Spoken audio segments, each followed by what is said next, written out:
Pad stats.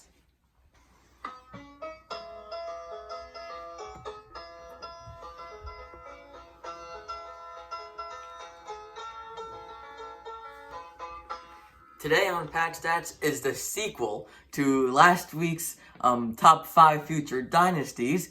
Today we're doing the top 5 future rebuilds.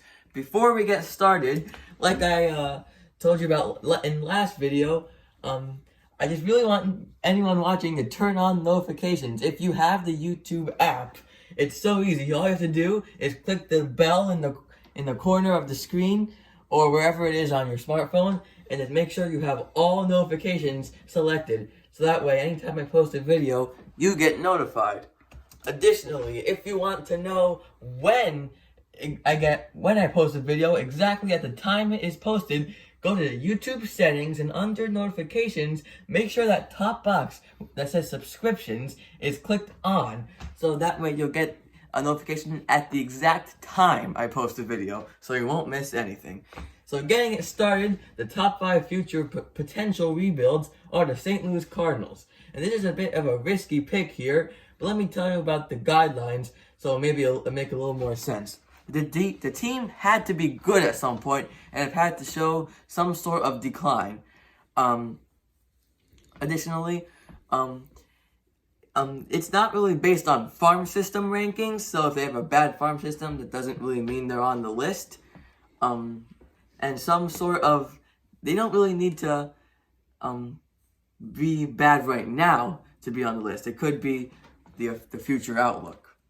So getting started with the Cardinals, you see their current core here is Jack Flaherty, Paul Goldschmidt, and Paul DeYoung. My opinion is that they have a lot of roster questions. You know, like Dexter Fowler, like Adam Wainwright, he's a free agent, I believe, but he's going to probably come back. Like Yadier Molina's a free agent, Colton Wong's a free agent. Like, is Tommy Edman, Harrison Bader, or are all those guys part of their plans? Because I just feel like they're like a boring team right now. Everyone thinks them as a boring team. But the thing about them, though, is they'd probably be my pick for the NL Central next year right now. Because the NL Central is not a very good division. But overall, they could be looking at a very short rebuild. I'll talk about that in a second. First, I gotta tell you that they do have the 18th best farm system, so not particularly the best one.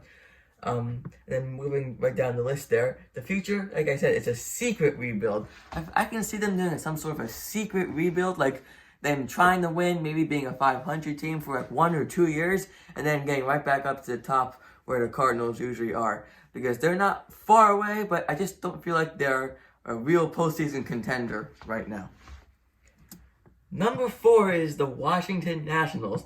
Another thing about this list, being on this list could depend a lot on next year. If a team does not do well next year, that could prompt a rebuild, and this is exactly the case with the Nationals. Their current core is Max Scherzer, Steven Strasburg, Patrick Corbin, and the hitters Trey Turner and Juan Soto.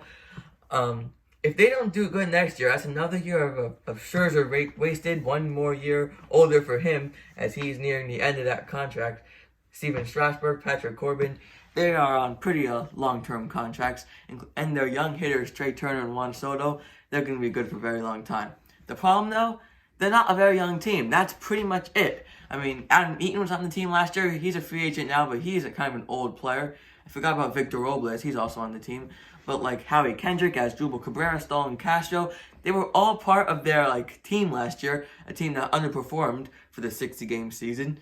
They have the worst farm system, which also does not help, which means they're going to have to do some sort of trades to get that up a little bit. So overall, I can see them being a 2 to 3 year rebuild, not a long rebuild, because that core up there, that core is not done winning, especially the hitters, Trey Turner and Juan Soto. I'm confident that the Nationals will have good teams in their prime. Just right now, I don't know about it. They really disappointed me last year, coming off the World Series win. Number 3 is the Cleveland Indians. Their current core is Shane Bieber, Francisco Lindor. There should be an asterisk next to his name, and then Jose Ramirez. Because their rebuild process has basically begun. They have openly said that they want to trade Francisco Lindor. They already dealt Mike Clevenger at the trade deadline last year, and they've traded a lot of other players over the past couple of years. They have a slightly above average farm system, number 14 overall, but I mean, they really want to rebuild. Their owner does not have a lot of money, which is one of the reasons why they want to trade Lindor, and they've traded a lot of good pieces, in my opinion. I don't really know why, because I do like this team, but the direction they're heading in, it does not mean for some winning in the next couple of years. A 2 to 5 year rebuild, it might be a solution for this team. Since they don't have a bad farm system, they could bring it up even more and then be a true, very good team in about 4 years or so. Number 2 is the Houston Astros. That's right, the cheaters.